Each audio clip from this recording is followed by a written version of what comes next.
Tara. Okay guys, mayong buntag kaninyong tanan diri sa Yutang, Mindanao. Aniya na punta sa atong Wednesday edition. Ang ato is lingaw-lingaw lang. While gituti ta karon pa-out na ta. Namasin lang ko sa inyong pag-like o share sa akong YouTube channel. So atong pagahisgutan karon si Vice President Sara Duterte. Naning kamot ang kalaban, ang Pinklawan, lalo na kay Dilima nga alias Junel.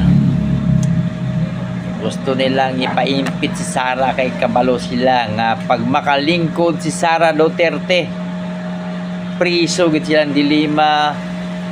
Si Franz Castro na-convict naman na.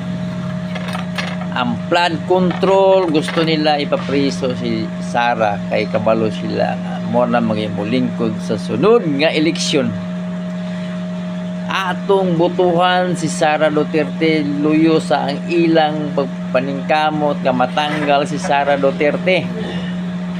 O kita pon nga mga Pinoy diri sa Yutang, Mindanao, Duterte kita. Gawas sa tulo kang congressman nga nagpirma para maimpit si Sara karon kay na-dismiss na. O kining tanan sa pagpaningkamot ni Attorney Torion from Davao City.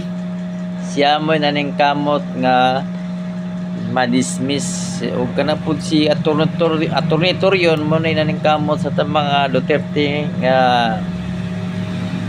di sila ma-impeach.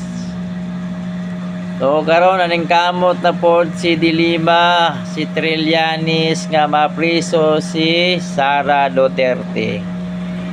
O katawanan na pod si Senador It Bulaga yang gi-question ang Supreme Court kadili siya abogado.